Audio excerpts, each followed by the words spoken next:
going on? Van Styles, T-Dynasty, Sugarhill Gang. What's good, boy? What's good? Out in Malden, Massachusetts. You've been doing this for 30 plus years. Right, legend. Plus years. Legend. Man, when you talk about hip hop, you got to talk about Sugarhill Gang. True that, all day. True that. In your 30 plus years. Actually, we had the 50th anniversary of hip hop, Yes. right? Oh, it's coming up, and it hasn't gotten there yet. Well, 50 years of Sugarhill Gang. We already went there 50 plus. Yeah. Right, You know what right. I'm saying? You know, according to how you count. Exactly. True So that. let's talk about how we count. So Sugarhill Gang, let's talk about the start. Okay. The commercialization of Sugarhill is really where we start at. If we're going to start with rap, we got to go back to 72, 73. Which is crazy. So from 72, 73 to 79, from the initial part of people's actually picking up the mic while a DJ was rocking out and doing their thing, trying to basically big up the DJ. It wasn't about the MC. It was Right. about bigging up the DJ. The DJ. The DJ. And so, basically, in 79 was the first time the world got to hear hip hop. You know what I'm saying? So a lot of people don't understand there's a difference. We didn't start hip hop. We were the ones responsible for the commercialization of hip hop because hip hop was going on already. There was people in the streets, but you don't hear that unless you can get a hold of the classic cassette tapes or something that was done in maybe one of the Mickey O centers. Mickey O centers, just for y'all who don't understand, that's called a PAL. That's what we all used to get. All our fucked up youth. We used to have to go to the Mickey O Center because we ain't had shit. So, you know, they gave us a place to kind of do our thing, have our outlet. You learn martial arts, you can play basketball, you can play music. You know, that was what we did. So in 79, a woman that I need you to understand this, a woman named Sylvia Robinson. Sylvia Robinson. Let me say it one more time. I want you to hear it 3 times. Sylvia Robinson is the reason why y'all know what hip hop is. Because it would have just stayed in the tri-state area, but this woman came out for a party. She heard Lovebug Starsky and said, "Holy crap, what is this?" And her son told her what it was, and she went about trying to find out how to make this right. She said, "Nobody has this on a record." She went to record companies. Now, we still talking 79, and when did I tell you it started? 72, 73, all right? 79, she went to the record labels, they laughed at her. They said, they ain't doing it. Ain't nobody gonna ever like this shit. This is gonna bullshit that started in the park. It ain't gonna be nothing but bullshit in the park. That woman did it on her own. Sylvia Robinson, I'm saying it again, that's the 4th time. She did it. And the world heard rappers delight. So what about some of the issues with the Robinson family and like the Sugarhill Gang name that came out with like Joey Robinson later on and like some copyright issues? What about that? All of that, there was a lot of problems for a little while, and let's just say they were all worked out. And love is love at the end of the day. Love is love, and Leland Robinson, which is the last standing member of the Robinson family, has been brilliant. He has been, he's made us prosperous. He's kept us moving, and he's made it his mission to you know, give you the legacy that you deserve. Right, smooth that out, give them their things. The guys, Mike, Hank, and G. The beginning, the emphasis, the infrastructure of this thing. Of that, only one is traveling, which is Master G. Yeah, facts. Wonder Mike is still alive. Just can't travel anymore. Can't travel. Yeah. Get Big Bang. Hank, the reason Rest in peace. Rest in peace to the legend. I'm standing right here because 31 years ago that man brought me on the road, and I have had the most amazing time since. So life is good. Hip hop is great. So what else? So when did you start touring with 31 years? I mean, what's one of the wildest stories, like fan-wise? You've seen fans all over the world. Yeah. What's one of the funniest? In Hong Kong. Memorable. Okay. In Hong Kong, It was a damn near tsunami outside. Right here. It was raining so crazy. They stayed, they partied in ponchos, screaming their heads off to the point we couldn't hear. Yeah. And it was so beautiful because that culture embraced us, and they kept telling us, "Oh, they're not going to respond to y'all. You know, they're very quiet." They were ripping their heads off. Every time they tell us, "Oh, when you go to France, they're a little reserved." Nah, they partying their asses off when we finish that damn song. And there's not too many people, or not too many things in this world that can change that. You know what I'm saying? No matter where we play that song in the entire world, it's going to get that same response. So, hip hop. Do you have a memory though, 30 years, where you're like, this was clutch? Coming in. Yeah, we got some other legends coming in. We got Hen Dogg. That's what's up. Yes. And with the signature campaign. They want to know a strange story, like things that in the 30 plus years of doing this shit. Yeah. Is there a moment that stands out to you? A moment that stands out? Yeah. Or a wild fan story. A wild fan story. Well, basically, we just came off of COVID and was doing a cruise, and this lady seen our show, her and her husband, and she says, "Oh, you did a great show. Y'all were great last night." She said, "Mind if I tell you a little story?" And I said, "Sure, why not?" And she said that her best friend that she knew for years, her husband had COVID and he fell into a coma. And the doctors weren't expecting him to live. Wasn't nothing they could do for him or anything. So finally, one of them, the doctors told her that sometimes if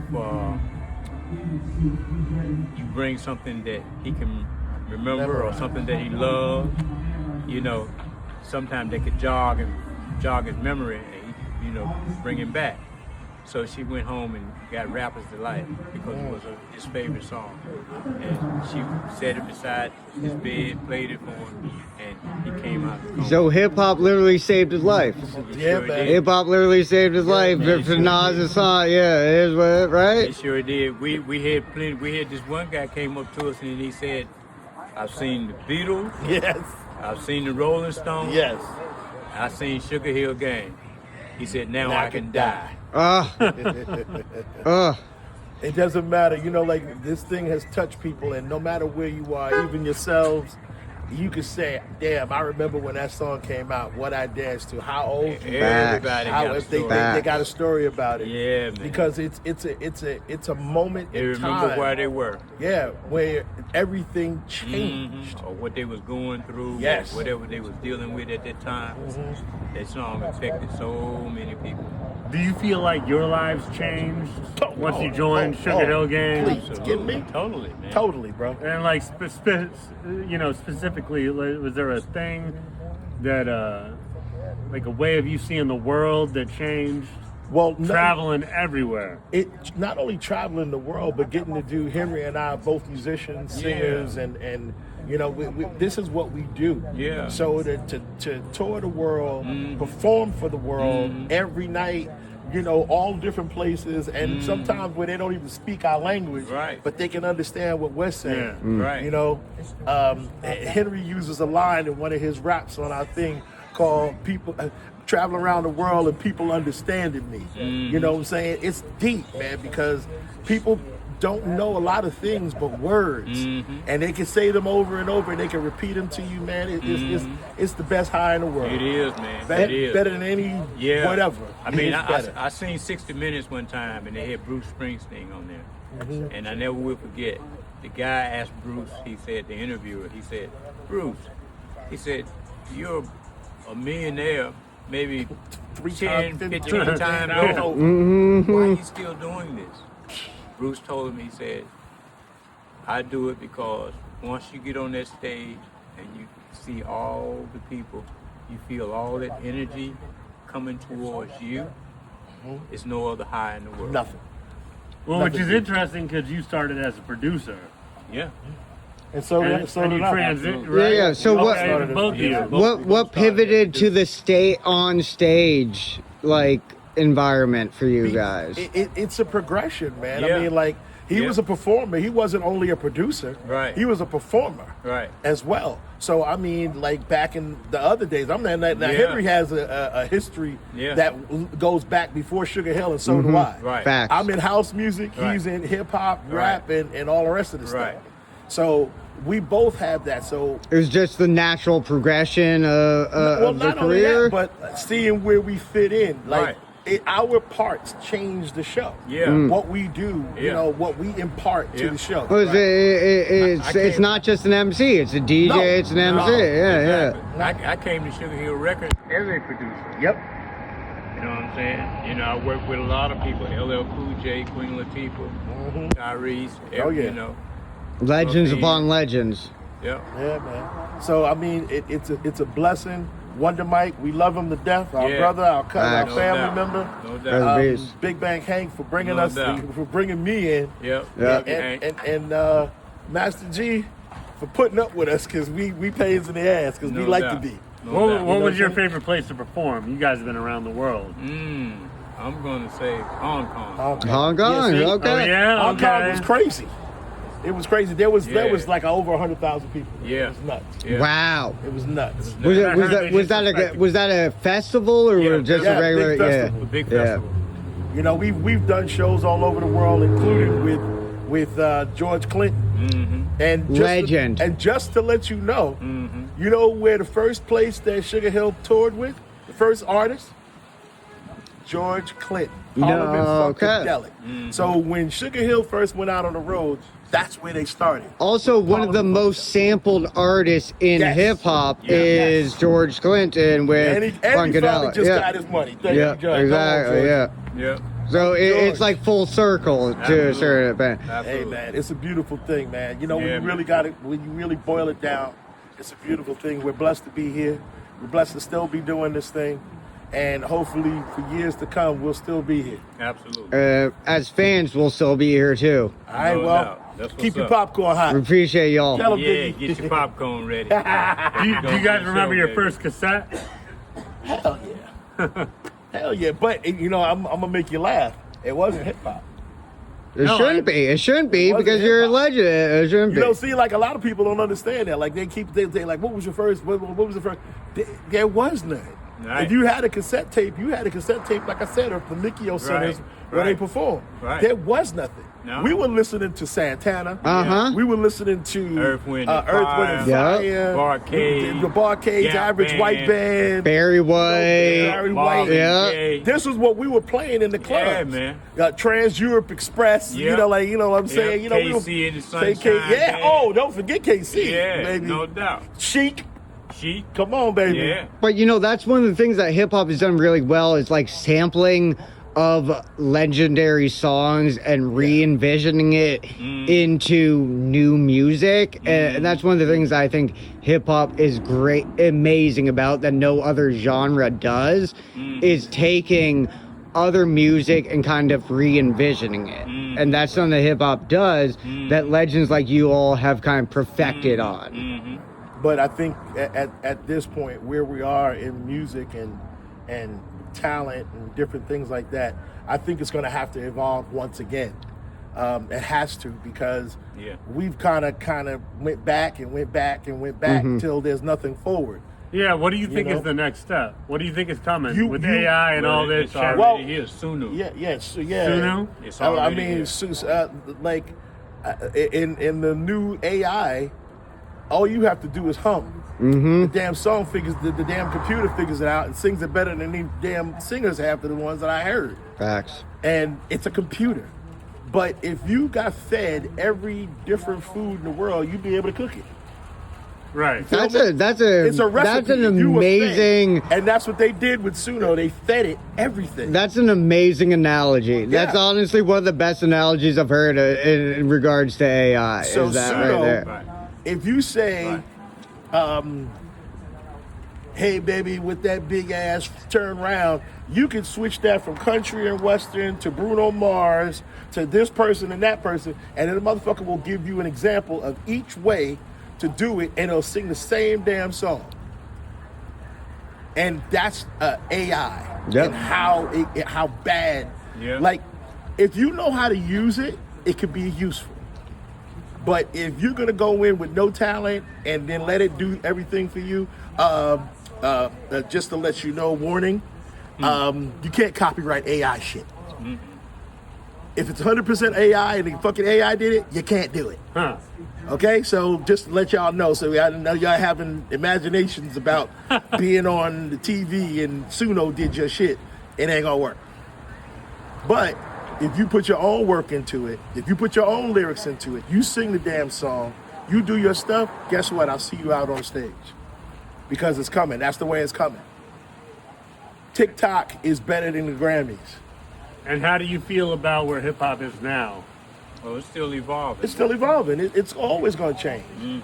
I mean, listen. You went from years ago to when Soulja Boy came out with "Ding, Right, Ding, Ding." Yeah. Which right. 20 years ago at know- this point. It's So 20 years ago. So you think about it. Now you've gone way past that. You've gone into different things, and the kids are different. So now you're getting exactly what was spit out before. You have to plant, grow, and then reap, right? So what have you planted and grown over the last 20 years? Right. What the fuck you think you're gonna reap? Right. Then you got K-pop taking over. Then you got K-pop taking over, and they're basically rewashing everything that hip-hop, everybody, every genre, you name an artist, Remy Ma, whoever, they got one that sounds like them. Yeah.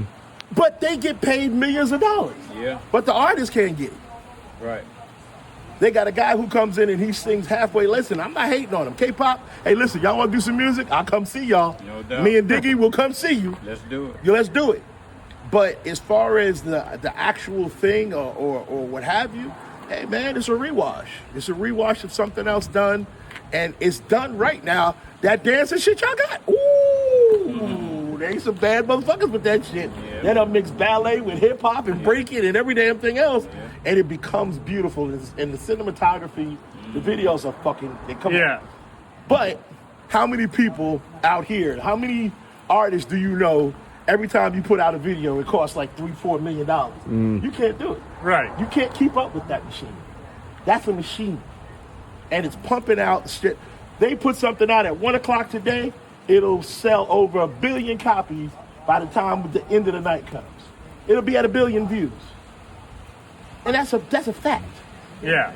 So how do you get it to do that? It's a machine. It's gotta be. It's the machine, yeah. I mean, Chuck D was doing a thing in the library, and he was like, gotta learn how to freak the AI. I mean, the AI, wait a minute. I got something for your AI. Just because it's funny. I was messing around with Suno, and I was laughing, saying, oh man, this shit is really crazy. This don't make no kind of goddamn sense. So I put a couple of words in Suno, and I said, this shit is crazy. And then I just did like a little piece of a rap. And I said, all right, we're going to make it like this. We're going to have a heavy beat, roots infected, such and such and such. I just gave it a bunch of prompts. Already that shit's fire. Yeah. Now listen what to say. Saying what I'm saying. Crazy. This shit is crazy. This shit is crazy. I ain't heard no shit like this. Girl got me like tripping without sipping. Oh no. By herself. Shit. Now that's a low gear. Pop the pressure. Oh, that's fire. Now, I wrote the lyrics and I gave it the prompt, but it put it like that. It made that melody to rap to, and it's a fucking computer. Blink. So, what I'm saying to you is, I get it. For all of you over a certain age, you remember when you had to go to the telephone booth and you had to dial your grandmama's number or your house number? Can't even fucking remember that number no more. Why? Because you have a cell phone and you say, call mom, call dad, call whoever, and the phone does it for you. That's what AI is doing. It's making you forget how to do something by yourself. That shit is crazy. Now, think about it. Tell me that you have the same mental capacity you had as a kid. I wish. Right. We're not, because we allow technology to do it for us. So now here it is again. Technology is doing it for us. We've dumbed ourselves down. And you dumb yourself down. Yep. I mean, they already took a lot of the music out of the schools. The kids don't know how to do anything. And you just keep making it easier. Before, you had to learn how to play a piano. You had to learn how to play a bass. When I was first starting in the studios, I remember going into a studio and doing a session, and I was sitting there for 4 hours with a kick drum playing with 5 kids who had just gotten like $750,000 to go in the studio, and they were smoking weed and eating Chinese food and fucking up the shit for a beat, just playing. So I said, what are y'all trying to do? Oh yeah, my man's was gonna go get this sample from his crib, and blah, blah, blah. I said, well, what is it you're trying to play? What is it? Oh, well, I want this sound like A, B, and C. And I was like, oh. So I walked over to the keyboard and I started playing some shit. He said, oh shit, you could play that? Pause. That's what you're supposed to do. Yeah. But we've gotten so far, and that was 20 years ago. Back 30 years ago. Yeah. So now we're even lazier because, if you don't play chords, I got something that plays chords. You got something that does this, I got something that does that. If I go la-di-da-di-da-di-da, they got some shit that'll make that a fucking rhythm. You don't have to even be able to sing. So, buckle up, mateys. We're going on a fucking ride. But hold on to your shit. Like I said, you can use it in conjunction with your stuff. How many songs do you got in your phone that you just da ba ba ba ba ba, all the rest of that stuff? You had little pieces of songs. That's what Suno's great for. Because you have your ideas. So you just put your ideas and it imparts it, and then you take that idea and go with it for more. Don't go with everything the computer's throwing at you because you're going to get lazy. That's all I got to say. Learn how to use it. Yeah. Learn how to use it to make it, but don't get lazy and forget how to do music. All right? Last thing I got to say, it's your boy DJ T-Dynasty, Sugarhill Gang. And we standing out in the rain doing this interview, rocking it out for hip-hop as always. The big Dookie chain. Dookie. Yes, sir. We in the building. I would say we outside, but it's fucking raining. Hey, we are outside.